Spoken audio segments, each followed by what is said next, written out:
Welcome to the Real Estate Espresso Podcast, your morning shot at what's new in the world of real estate investing. I'm your host, Victor Menasce. On today's show, we're taking a look at markets that operate purely like they're functioning primary markets and comparing them to secondary or derivative markets.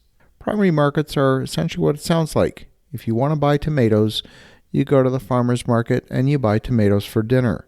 The price for tomatoes is the price you pay. That's a pretty simple primary market. Many markets operate this way, including real estate. It's a primary market and that's all. But when we're dealing with commodities that are used in the supply and manufacture of other derivative products, there are often secondary paper markets that can be used, and they can often have larger dollar volumes than the primary market itself. But before we dive into that, we need to make a few definitions. The first is, what is a commodity? A commodity, by its very nature, is so difficult to differentiate that the product from one supplier is nearly impossible to distinguish from another supplier. As long as a minimum quality specification is met, these products are virtually indistinguishable from each other. There's many examples in the marketplace, including oil, wheat, iron ore, copper, pork bellies, corn, and so on. If you were running, say, a large bakery and you're producing millions of loaves of bread per year and you're supplying that bread to, say, Walmart, the price of wheat, yeast, and sugar, and perhaps raisins, all of the ingredients that go into making bread, become important to you. You've negotiated a price with Walmart that Walmart's willing to pay for a loaf of bread from you. But if the price of the underlying ingredients are changing on a daily basis, then your profitability is going to be terribly uncertain. Wouldn't it be nice if you could write a futures contract with a farmer so that you have an agreed price for wheat delivered 90 days from now into the future? That might bring you some stability in your purchasing of ingredients. But what if you need even further certainty about price fluctuations? The price of wheat could still go up or down in the next 90 days. You want to buy some insurance against those fluctuations. You could buy an options contract at a very specific price, and the value of that options contract would amplify based on very small fluctuations in price. Let's look at a simple example to make this clear. Imagine that you own an oil refinery and you want to buy a barrel of oil 90 days into the future. You want security of supply and you want control over the price. If oil today is at, say, $60 a barrel, you might want to lock in that price. But wait a minute, what if the price falls to $55 in the next 90 days? In that case, you would have paid too much. And since you can't really predict the future, you might want to hedge against the $60 contract. So you might decide, instead of just buying oil at $60, to use one of many possible option contract trades that could be effective in protecting you against price fluctuation that might hurt your business. You can hedge against future price increases and decreases, secure in the knowledge that you'll be able to operate your business within an acceptable price range for your supply.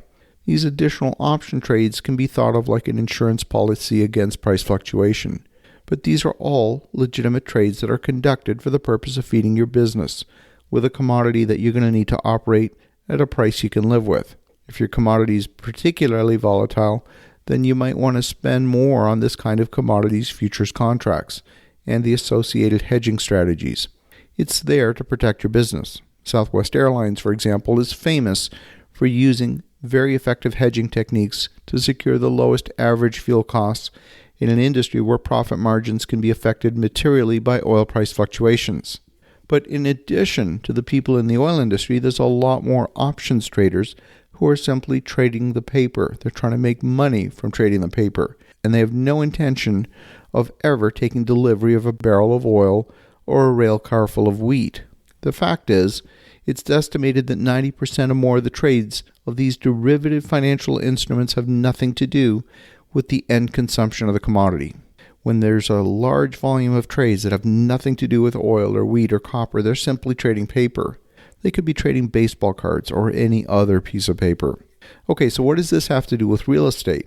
There's a number of people advocating that real estate should become more liquid and more tradable, much like commodities or Wall Street. Imagine for a moment that farmland for growing, say, corn was all priced as a commodity at a market price. Imagine further that you only have a few $100s to invest, and therefore you want to buy, say, a tenth of an acre of land, but don't have a specific tenth of an acre in mind.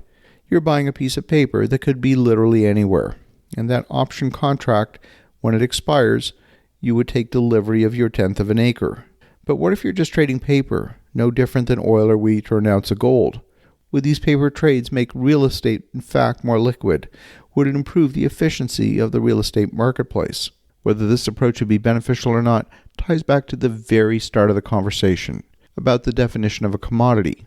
And it's in that inherent assumption that land is a commodity, which in fact may not be true, because not all land is in fact fully interchangeable. And for that reason, I believe these moves to commoditize the real estate market would actually be counterproductive. As you think about that, have an awesome rest of your day. Go make some great things happen. We'll talk to you again tomorrow.